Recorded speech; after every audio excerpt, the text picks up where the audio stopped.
Hello everyone, Pat Dana MMA back with another DWCS breakdown, week 2 action on DWCS.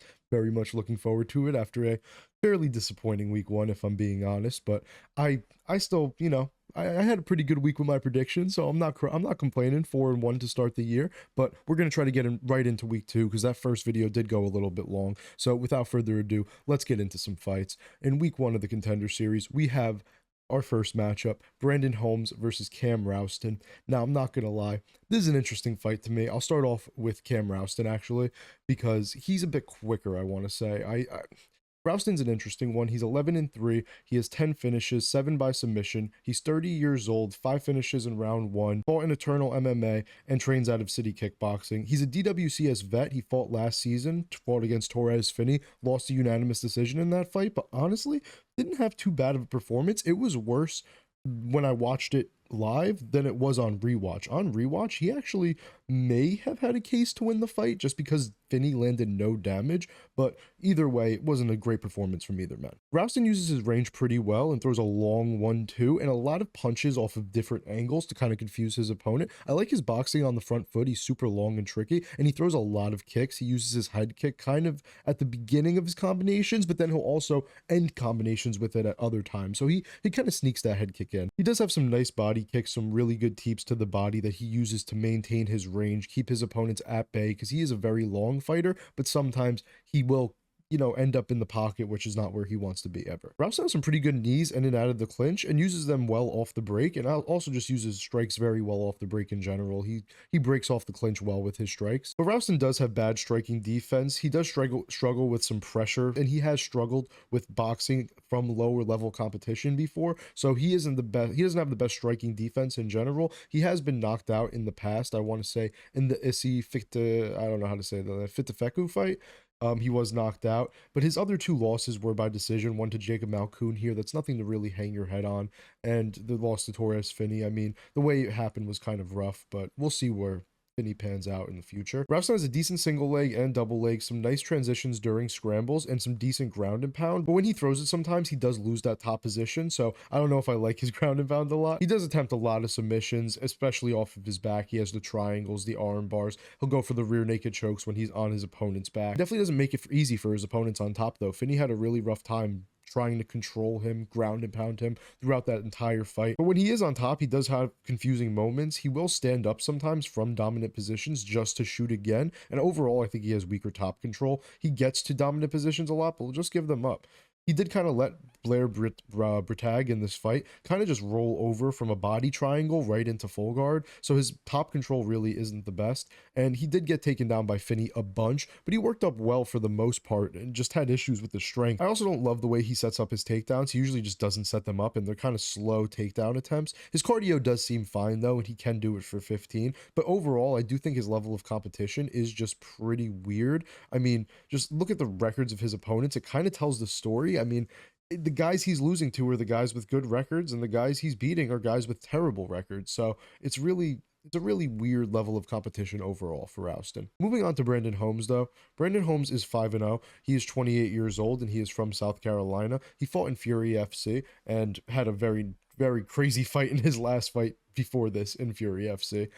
He beat a DWCS vet last time out in Zach Borrego. Zach Borrego fought Bo Nickel on DWCS, but that was an interesting fight for sure. We'll get into that in a second, but Holmes is a southpaw. He fights in both stances, though. He fights effectively in both stances, and he's not flashy at all. He keeps things very technical. He's very strong, fairly athletic, solid boxing overall, and throws most of his strikes well, but I don't really have a specific strike I'd point out of his, like boxing wise, that's like, oh, he really relies on that. He just throws a lot of hooks, I'd say. He likes to hunt on the front foot constantly and cuts off the cage very well. He has a very fast jab and likes to stuff you with punches once he gets you in the pocket. He really lets his hands go once he gets into close range, especially with his opponent's back to the cage. That's when you really see the best of Brandon Holmes, when he can really pressure and get his opponent against the cage and start throwing. He does a really good job baiting out reactions of his opponents as well. And Holmes loves his dirty boxing and has some really good counters. He's very accurate, but doesn't have as much power. I describe a lot of his shots almost as more poking shots in general. And I feel like he pokes to the body a lot as well, just kind of poking, but once he gets in the pocket is when you see him throw those power in those hooks. He also has some really good body kicks, solid leg kicks, just well-timed overall. And he has some really well-timed knees that I saw him break down. I think it was David Richardson. He broke down with knees in that fight. He does like to swarm when his opponent gets hurt. He has some really strong ground and pound on top too, but he has allowed some opponents to recover and get takedowns after having them in dominant positions on top. He basically had Borrego out in round one, couldn't finish it, and he also does have some bad striking defense at times. Galante was catching him consistently with the right hook. Borrego was catching him consistently with the straight. Borrego was teeing off on him early, honestly. Then Holmes got put on stanky legs at the end of round one, survived, but then got dropped really bad at the start of round two. Ended up coming back and winning that fight by third round knockout with seconds left. But even that finish was kind of interesting. He was going to win the fight, but there were 2 points taken from Borrego because of him dropping his mouthpiece at the end there. It was just a very odd finishing sequence in general. Against Galante, actually, he had a spinning back fist, almost put him out with like 30 seconds left in round three in a fight he was clearly winning. So that was another scary moment where, you know, his chin has been shown, like, it's not even the striking defense that worries me. His striking defense isn't great, but it's not even the thing that worries me most. It's the chin. He did recover well against Galante and he did recover well against Borrego, but it was scary to see him get rocked so bad by those guys. And he does have good takedown defense, but Richardson did get him down. It did look improved against Galante, but I guess we'll see where it fully stands against a guy like Rowston, who will be shooting takedowns. He has really solid get-ups, though. He just muscles his way up out of bad spots, and he put it all on the line late against Borrego for no reason. I mean, he had that fight locked up after the point deductions. He pushed for that finish, so his cardio, from what I can tell, is very solid. My prediction for this fight, I don't think very, very highly of either guy at this point, but I really don't think highly at all of Cam Rowston, I'll be honest. I don't know what it is about Rowston, but he's very weird fighter, you know? I think Holmes at least has some potential. He's very strong. He's very athletic. I think he will find a way to get in the pocket, to land his strikes. I don't think he'll end up KOing Rowston, but I do think it'll be a sloppier decision kind of fight. And I think that, maybe not sloppier, but I do think Holmes will be able to get in the pocket, kind of maintain the pace of the fight, the range of the fight for the most part, and really just kind of beat up on Rowston when he gets close and just work his way to a decision. I could see Holmes getting a TKO here, but Rowston's wins mostly come by submission, so I don't see him really submitting Holmes. So Holmes hasn't really shown many deficiencies on the ground, so Rowston would really need to get Holmes in a tricky spot to submit him here, and I just don't know if I see it happening with Holmes having fought really good grapplers in the past. For our next fight here, we have Lewis Lee Scott versus Kaushik Saikumar. I'm going to start with Lewis Lee Scott here, who is the more experienced fighter. He had a decorated amateur career. He is 9-0 with 7 finishes, 5 TKOs. He's 25 years old, and he fought in Aries FC. He is from England, fighting out of England, and he has a very, like I said, decorated career, trains at Manchester Top Team, and has a really solid level of opposition throughout his career, and is a, you know, IMMAF former fighter, so he's fought a lot of times throughout his entire career at this point. He definitely has a big experience gap going into this fight. He is always feinting, always switching stances, can fight well in both stances, fire off kicks constantly. He has a nice 1-2 when he sits down on it, but really his straight is better from the southpaw in my opinion. He has some nice dirty boxing and a slapping rear body kick. It's very loud, slick body kicks overall from both sides, and he has a really crisp spinning body kick and hook kicks that he'll throw. I mean, he's just a crazy kicker. You'll see this guy throw almost every kick in the book throughout a 15-minute fight. He also has some really good leg kicks. He kind of uses them like a jab almost to measure range. He's throwing them out there constantly like you would expect him to throw out a jab. And that's the thing with him throwing so many kicks. He probably throws too many kicks, which does leave him susceptible to punches in the pocket if he throws kicks too close. I think he normally does keep it at range pretty well, but his defense isn't the best at times, for sure. He has some nasty spinning elbows. I mean, he nearly took out DeMarte Pena in this fight with a spinning elbow. I think he honestly did knock him out for a second, and I think Pena woke up and just kind of kept going. And again, in this fight against Benade, he showed a lot. He showed he could take a really bad beating, get his head boxed off for 4.5 minutes, basically. I know the fight was only 4.5 minutes. That's how long he was getting his head boxed out for. But no, he secured the takedown after getting bloodied up, dropped, beat up, and landed off the back into an armbar. Like, it was a beautiful, beautiful sequence. So he showed a lot of heart in this Benate fight. That was a really good performance from him. He does struggle with fighters who have quicker hands in the pocket, and just like I said, he has that bad boxing defense. He'll just walk into punches sometime. He does get caught moving backwards, and it does feel like he will be knocked out at some point. I'm not sure if Saikumar will be the one to do it. Grappling wise, he has a good double leg, really solid timing. He has very, very slick submissions. Like I said, he'll roll into twisters, heel hooks, some really nice ground and pound elbows. He was taken down a couple times by Pena, but he didn't let him get anything going. He got up quick most of the time, and if he didn't get up quick, he didn't let Pena do anything on top. But his takedown defense could use some work overall, because he did get taken down a couple times in that fight. He has really strong scrambles though, and does get a bit reckless on top with those scrambles, but it does play out in his favor sometimes, like in that Benate fight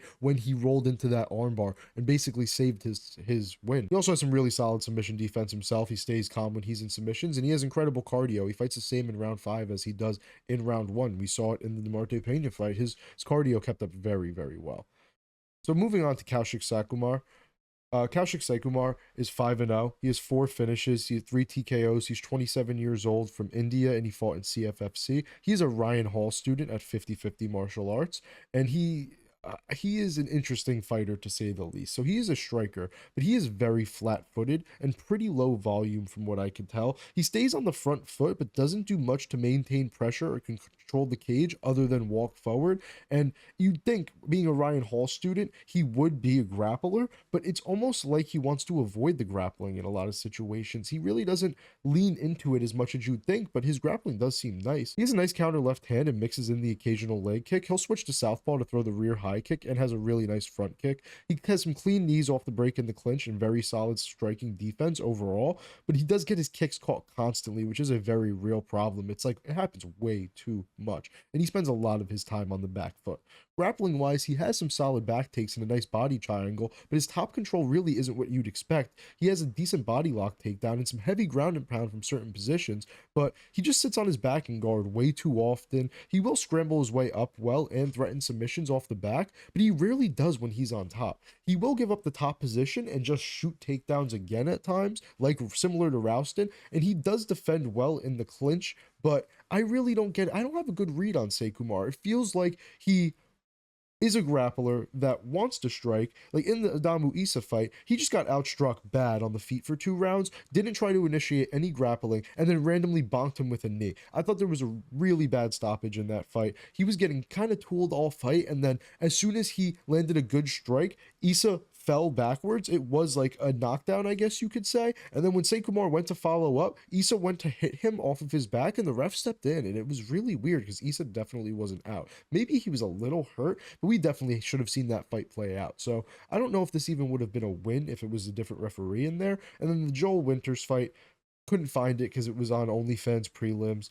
The Sean Souser fight, the Jamal Johnson and Will Hogan fight, all interesting fights. I mean, none of them really stood out to me as like, wow, like this guy is a really good grappler, which what surprises me. So in this fight, I really think if he is going to sit here and he is going to stand with a guy like Lewis Lee Scott, I think Lewis Lee Scott is just going to pick him apart. I mean, we've seen Lewis Lee Scott win a lot of fights by TKO. I don't know if he'll necessarily win this one by TKO, because if you see, all these opponents are fairly lower levels of competition. Once he got to the higher levels of competition in his past couple fights, he wasn't finishing guys as easily, and when he did, it was a submission after getting beat up a little bit on the feet. I don't know if he'll necessarily finish this fight, especially early, but I do think he'll be able to outpace Saikumar for sure. My biggest worry is his chin, honestly. I think his chin is a bit risky, and I think that he does take too many clean punches. I think that if he lets Saikumar get in the pocket while he's kicking and hits him clean, it could be a very bad night for him. Other than that, I mean, Lewis Lee Scott has the more experience. He's fought better competition in those fights. For this fight, give me Lewis Lee Scott by decision. I could see a finish by Lewis Lee Scott by TKO. By TKO would probably be more likely, but honestly, I think that if anything, it's probably going to be a decision. I think Saikumar is pretty tough. We did see that against Adamu Issa, and I could see this fight playing out very, very similar to that fight. Moving on to the next fight of our evening, we have the people's main event in Josh Hokit versus Guilherme Uriel. Now, I will, with full transparency, say before I even start my breakdown, I did interview Josh Hokit earlier this week. Go check out that interview on Cage Side Press. But I do know Josh Hokit fairly well. So starting with Hokit here, Hokit is 5-0 with 5 finishes, 4 in round 1. He's 27 years old from Fresno, California, and he fought in LFA, had a really nice run there, and also fought in Bellator to start his career. So that was really cool, you know? Started his career out in Bellator. I don't know if a lot of fighters get to do that nowadays. But he is a former Fresno State wrestler and NFL player. He trains at Jackson Wink MMA. He's not a massive heavyweight by any means. He only weighs around 140 pounds. We saw in this fight against Lunsford, he weighed in at 240 pounds. Lunsford actually weighed in it's actually crazy. He weighed in at about 270 for that fight, and he got dominated. I mean, absolutely dominated by a 238-pound Josh Hokit. He trains at Jackson Wink MMA, which is obviously a great place for him to train. Hokit has a really nice jab. He hurt Latu with it in about 15 seconds and then just swarmed him. He just instantly swarms and shoots for the most part, but in that fight specifically, he kind of just ran through Latu with his punches and then his takedowns. He has dominant control, just kind of stays on top once he gets there. He has very quick feet and moves away from strikes and circles well. Strong and pestering ground and pound. He knows how to get a fight stopped very easily and mixes in some very sharp elbows from the top. We saw that against Lunsford. Really strong knees. He gets the dominant positions right off of his takedowns. If not, then he'll just easily transition. He gets to the back and mount just way too easily and really likes to sit in the crucifix. We saw against Lunsford that he was in the crucifix there, just kind of pounding him away. But he's mounted a couple of these guys to get the finishes here. He doesn't get deterred ever. He'll follow up a failed takedown attempt with another. Spencer Smith actually probably had the best grappling defense of any of his opponents. And we saw in that fight, and I think it was also Hokit being inexperienced at the time, but we saw in that fight Spencer Smith defend a bunch of takedowns, and it took Hokit a while to actually get that finish, but he persevered and got through it and got the finish. But he is just so athletic for a heavyweight. I mean, he is way too quick for these heavyweights. He'll shoot from the stars and just get the takedown. He absolutely just babies grown men. He's great at wrapping up the back and dragging opponents down. He has 3 submission wins with 3 different submissions, an armbar, an arm triangle, and a rear naked choke. I'm not sure if that's showing new layers to the game he already had, or if that's the improvement we're seeing. He told me it's the improvement we're seeing, so I'm going to go with that. But he's always looking for the finish and has a lot of different ways to get it. He has shown such a limited amount of striking, though, for the cage time he has. So I am interested to see if this fight stays on the feet, how improved his striking looks. And I did notice that he doesn't love leg kicks in the fight against, I think it was maybe Sean Rose, I want to say, maybe Spencer Smith. He was getting leg kicked a bit, and he didn't love it, but I think he'll be able to make the adjustments if necessary, which he did in that fight. And he just improved so much from his first pro fight. He can also finish fights super late, like we saw in the Spencer Smith fight. He finished that fight with, I mean, 1 minute and 10 seconds left to go, and he has very solid cardio from what we can tell. His movement and athleticism does save him from a lot. I feel like that is why he's able to get away with a lot of the stuff he does at heavyweight, just because how good his movement and athleticism is. Moving on to Guilherme Uriel now. Uriel is 6-1 with 6 finishes in his career. He is 28 years old. He represents Brazil. He has a bunch of finishes in round 1. I want to say it's almost all of them. Yes, all of his finishes do come in round 1, and his one loss also does come in round 1. So Uriel has actually never been past the first round in his career.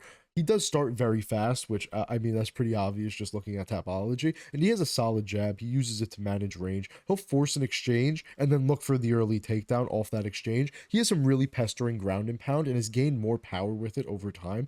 Very slick submissions off his back, good arm bars, heel hooks. He'll roll off of passes and snag them. He has some wild hands up close, though. He just kind of starts winging. He has a strong lead left hook, a good teep to the body, and a good spinning body kick. He is very reckless in the pocket, and he does have trouble when he's pressured. He has some weird power in his hands. He'll put guys out with punches that don't look like they should put guys out, because he never lands the clean, perfect KO. It's always some clipping shot. He has a very nice rear high kick, and sometimes we'll spam those leg kicks, and they're very effective when he does, which if he does in this fight, it could be very good.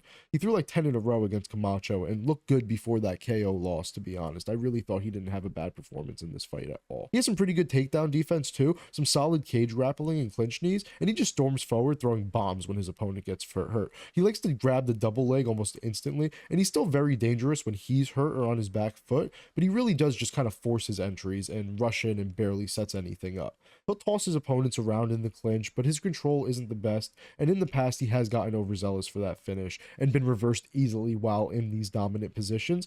And I don't love his striking defense. He has left himself open to straight punches, and naturally he has a bad gas tank, but it's just because of his style at heavyweight. He's going to go out there and try to take you out in those first 5 minutes, and if he doesn't, I mean, we'll see what happens, but he is going to try to take you out early. I will say though, Silva was trying to implement a wrestle heavy game plan against Uriel, and Uriel didn't let him. So that was definitely a good sign, because Hokit probably will implement a very wrestle heavy game plan. But with that said, I still do predict Josh Hokit to get the finish here in round 1. I do think Hokit will get it down early and probably keep it there, especially as the first round wears on. I mean, I don't think Uriel will be able to get up from a lot of those takedowns, and Uriel has really only submitted some absolute cans. He does have some sneaky guillotines and heel hooks, but I don't know if he'll be able to roll those off on a guy like Hokit, whose wrestling is so solid. And I think Hokit will need to get to side control. I think that'll be his best friend, top mount side control.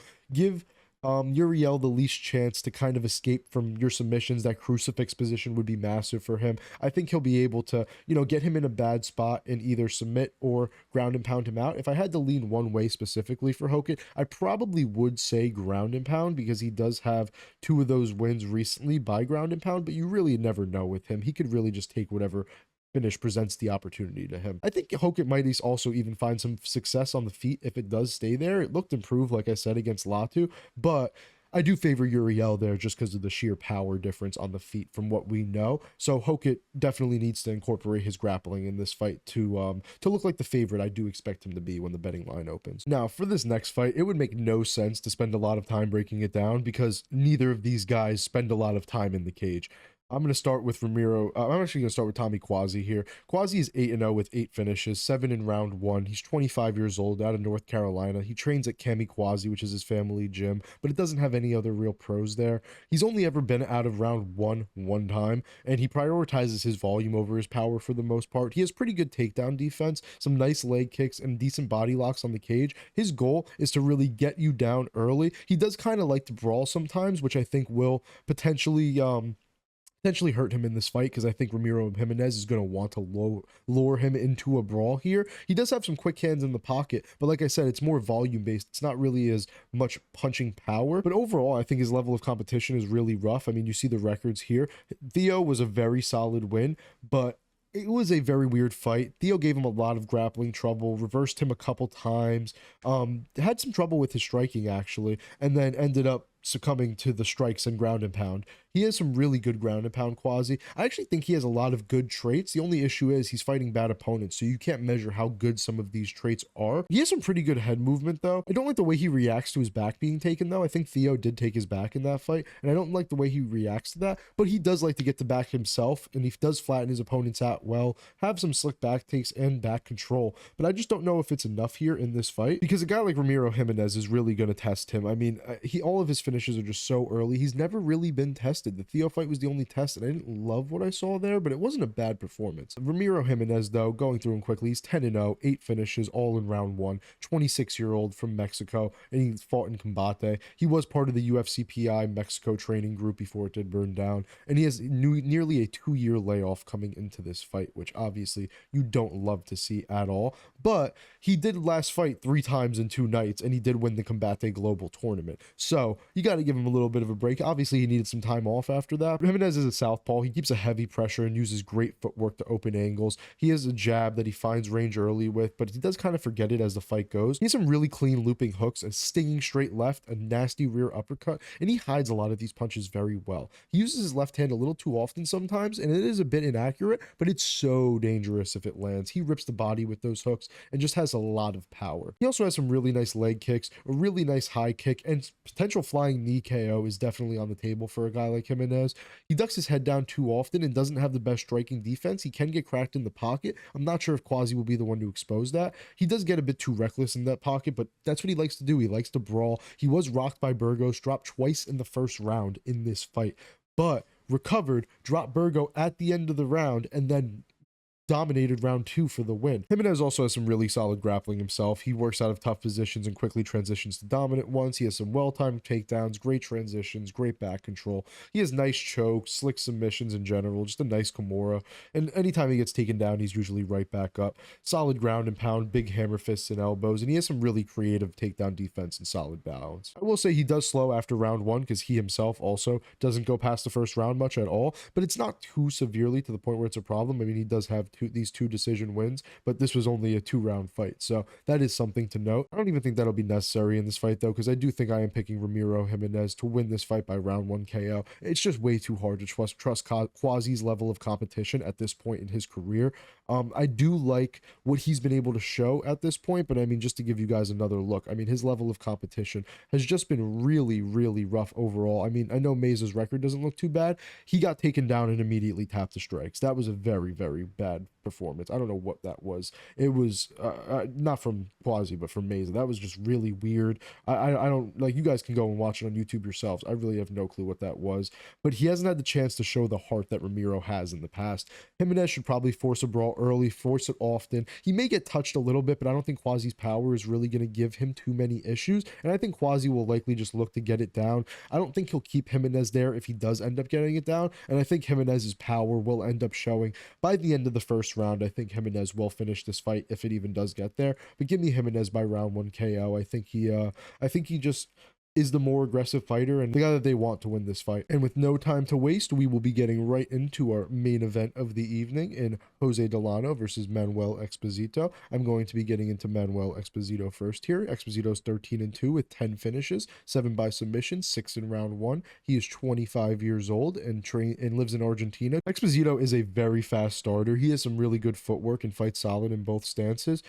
He has some really quick counters. His left hook is his go-to. He throws the left hook straight combo a lot, and I think it might be something that Delano will be able to time in this fight. He has a really nice high kick, kind of sneaky, some hard outside leg kicks. He kicks really well out of southpaw, but does throw his kicks into punching range sometimes and will throw them straight into punches sometimes. He will let the right hand land on him too often and will kind of just disregard defense and brawl in the pocket at times. We saw that in the Tommy Garcia fight. We saw that in the Angel Rodriguez fight especially. Even though that fight was only 68 seconds, he was getting tagged bad in that fight before he got it to the ground and got Rodriguez in a guillotine, and Rodriguez actually put him in a guillotine first. That was a really funny finishing sequence. But Exposito also is susceptible to the body. He looks to shoot early and often. That's what he's done in all of his past couple fights. He's been looking to shoot early and often, except the Dayron fight, because Dayron actually was a better grappler than him. So his goal there was to kind of keep it on the feet and outstrike Dayron, which he did, but still didn't get the nod in that fight. It was a pretty close fight, but I do think Dayron definitely got the win there. He has a solid body lock and some nice double leg takedowns and some really nice ground and pound elbows that he'll throw to the head and body, which I really like. I like that he incorporates the body work into his ground and pound. He uses punches on top mostly though, just to open up his hit transitions and try to look to move to the back or mount or something like that. And once he does have some pretty solid control. He just attacks that rear naked choke constantly once he gets to the back, and he'll also look for the arm triangle sometimes. But when he's on the bottom, you'll see him throw that guillotine a lot. I mean, you see a bunch of his wins here by submission. These are a bunch of guillotines right here, and he also has some rear naked chokes mixed in there. That's what he really does like to look for, is those two submissions specifically. Exposito also has some good transitions on top. He did stuff all of Dayron's takedowns apart from really late in round 3, but he seemingly has really good takedown defense against a guy like Dayron. Stuffing all his takedowns is no joke, so that's really good takedown defense, but he can be reversed as the fight wears on. I think he does start to gas as it gets later in round 3, but nothing too crazy depending on the pace of the fight, which is what I will say. Garcia defended all of his takedowns in round 1, didn't gas him out, but definitely wore him down, and then just came out and cracked him early round 2 and forced the referee to stop the fight because he just kept cracking him. And it's a really good win by Tommy Garcia, and something that I think Delano could do himself. And if the fight isn't going his way, like we saw against Tommy Garcia and Dayron, he'll kind of just run in and just rely on the left hook and blitz too often, and he does get a very reckless. He'll just run straight into punches like he did in the Garcia fight, and he may gas if he doesn't end up getting that takedown, but he does always show a lot of heart and determination no matter what. Now moving on to Exposito's opponent in Jose Delano. Jose Delano is what I consider a pretty elite prospect. Delano is 15-3 with 9 finishes. He has 5 in the first round, and he's 28 years old, fighting out of LFA, and he does represent Brazil, which he trains out of Brazilian Top Team, a very good gym out there. He's very shifty with some good movement and footwork. He comes in with popping punches and moves out before you can counter. He just cuts angles so nicely, has really clean boxing out of both stances and can mix it up with no problem. He has some really strong range management and uses the entire cage, and he's very quick and effective with everything he does. He uses a lot of feints, has a very dictating jab, some snapping and accurate straight punches, and some nice power in his short punches, especially his step-in right hook. He has a quick left kick that he uses to the head and body very effectively, and some really nasty body work, some really strong step-in body knees especially, and he has just great finishing instincts overall, really nice clean elbows in the clinch, and he's just so, like I said, so good at moving out of the way of punches and managing his range. The southpaw left will cause him some trouble defensively. He'll kind of just walk into it at times, and he can get caught backing up and be too reckless in the pocket defensively. In his fight against Gabriel Santos, he lost the first 2 rounds and then decided he was going to come out in round 3 trying to brawl, and ended up getting hurt to the head, then to the body, and then finished. So it was a really rough sequence there, but Santos is a really legit fighter who I rate very highly, so I'm not really worrying about that too much. He has incredible takedown defense and sprawls. He anticipates them very well and punishes failed takedown attempts with reversals. Himself, he has very slick and well-timed takedowns, but he has made mistakes and ended up on his back before, but he is super clean off his back when he ends up there for the most part. He's went 5 rounds, not once, not twice, but 3 times as the LFA champion. So he hasn't shown any cardio deficiencies in any of those fights. He won all 3 of those fights pretty clearly. He has had some past weight issues though. He did miss weight in title fights twice. I want to say he missed weight against either Stack or Jairzinho, and then against Billerino as well. He's missed weight a couple times, so that's definitely an issue he has. And he has been very inactive as of late. He's only had 1 fight in each of the last 2 years, and now this will be his 2nd fight in 2025, so hopefully he can get more activity. And in terms of his other 2 losses, like I said, he's 15-3. They both came over 10 years ago. I don't rate either of these losses because they're just so long ago. In his first 3 pro fights, he's really shown a lot since then. He was fighting a lower level of competition up until he went to LFA, and then we went to LFA, was fighting a great level of competition and beating everyone apart from that Gabriel Santos fight very impressively. So I am very high on Jose Delano personally. I do think he will win this fight. I think he is just overall a different level than Exposito, and that's not a diss on Exposito. That's more of a tout up of Delano. Exposito is a really solid fighter, but Delano is just someone that I could potentially see having a future as a top 15 fighter in the division. He is just very skilled in a lot of areas. He definitely has some holes, but I don't know if Exposito will necessarily be able to exploit those holes. A lot of his wins are by submission, and I don't know if he'll be able to get Delano down at all. I think Delano's takedown defense is incredible, and if he does even get him down, I think Delano will be able to work right back up. So I think this fight will mostly take place on the feet, because I think Exposito's takedown defense is really good too, so even if Delano tries to get him down, he might struggle. So I think if this fight takes place on the feet, which I expect it to, I think Delano probably will get Exposito out of there the way Tommy Garcia did, something similarly, especially if Exposito is shooting takedowns and gassing himself out quicker. If not though, I could see Exposito definitely thugging it out to a decision. He's a tough fighter for sure. He's definitely not someone that's a bad fighter by any means. He fought Dayron in a very close fight, and I rate Dayron pretty highly, but the knockout loss to Tommy Garcia is actually kind of similar how I could see this fight going if he is going to decide to shoot takedowns early and often like he did in that fight. Well, everyone, that is it for my week 2 breakdowns of Dana White Contender Series. I hope you all enjoyed. Like, comment, and subscribe if you did enjoy, and I appreciate you all for watching up until this point. Like I said, going to be trying to be getting these out every single week for the Contender Series, and I will be doing short notice updates when I can, but I will be in Vegas for the Contender Series, so we'll see. I'll definitely update if I'm not able to get some out. I appreciate you all for watching, and thank you.